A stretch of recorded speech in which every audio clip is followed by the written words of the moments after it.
just talk about orthorexia a bit again. I think earlier this week I did a video on lunchbox policing. I just wrote a blog on that. Oh, it really winds me up.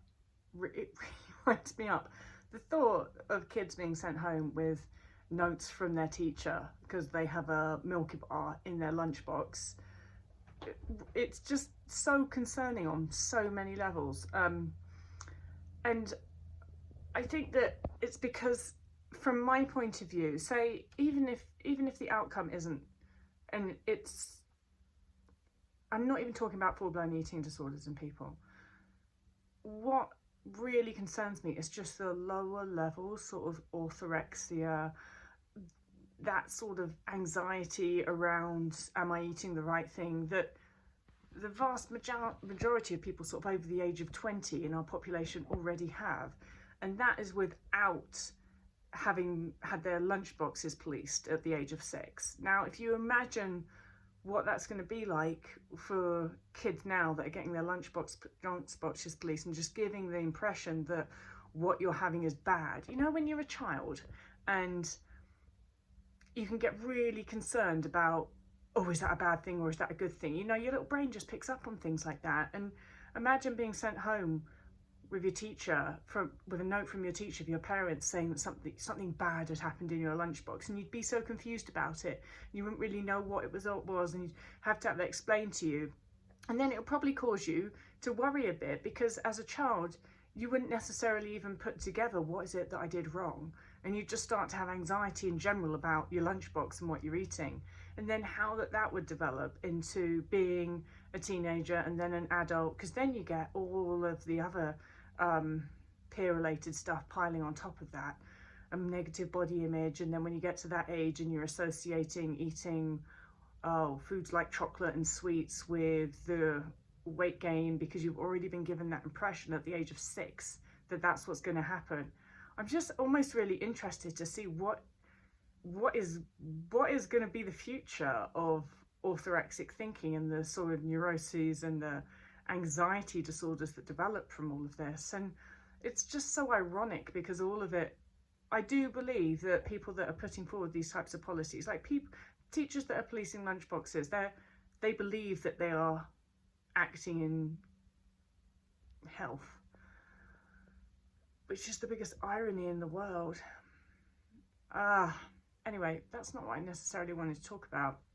I did want to talk about orthorexia, because I feel that a lot of people have what I would call low-level orthorexia, low to medium-level orthorexia, and they just don't even have a clue that they have it. But it still is the sort of thing that causes them anxiety, causes them to go and spend stupid amounts of money in places like Whole Foods, because they just get the impression that if they buy something from Whole Foods, that some reason they're doing better or that they're being healthier. You know what I mean?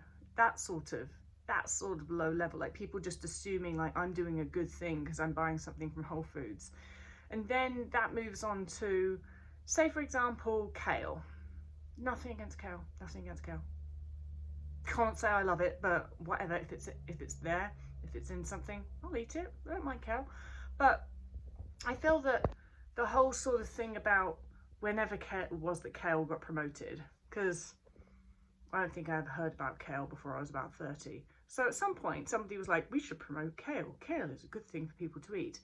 And kale probably is a really good thing for people to eat.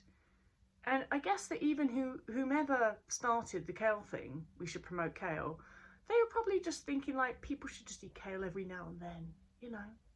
But then that got turned into people going crazy on kale. People putting kale in drinks and drinking it every morning. Like, people buying crazy, copious, huge amounts of kale, stuffing their fridges full of kale. I don't think that's what was ever intended. I think it was just a bit like, kale's got good stuff in it. Have it sometimes. Not obsess about it and eat it all the time and put it in your drinks.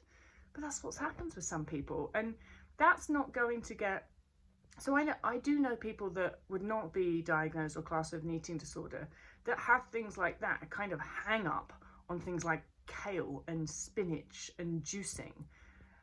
And even people who certainly wouldn't be classed as an eating disorder, but every morning they get up and they have to have their superfood juice, probably costs £20 to make smoothie every morning. And just doing that makes them feel like they're a better person and they're going to be healthy because they did that. And not only is it selling people a false sense of security, because it really is, but just think of all the money that they're spending.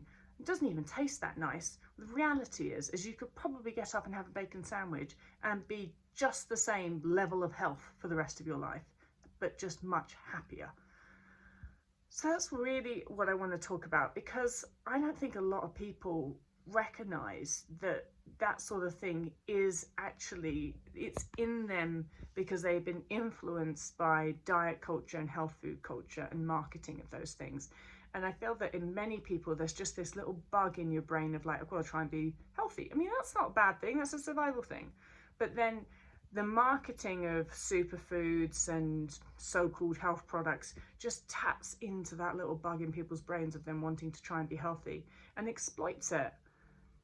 And I do believe that most people, the reason that anxiety exists is because they do want to try and do what's right for their bodies. And they've just been sold this story that if they juice kale every morning, they're going to live to 120 and be much happier and healthier. And it's not true. And the damage is not actually necessarily that eating kale's going to do it. And eating kale is not going to do anything bad to them. That's not the damage. The damage is the anxiety that it creates and the reliance on having to have that thing. It's like a crutch that people go to. I have to have my kale juice smoothie, otherwise I just don't feel right about myself and I feel like I'm doing something wrong. That is problematic. And that's not an eating disorder, but that is just kind of like where food becomes an anxiety promoting issue for some people around their anxiety that clings onto the anxiety about just health, their health in general. I have to think about that a little bit more and maybe come up with a better term for that, because it's not the same as an eating disorder. I guess it's just low level orthorexia, but I feel that the majority of the people in our culture have low level orthorexia now as a result of the wonderful marketing and people that make a lot of money out of foods like kale and whole foods. Happy Friday!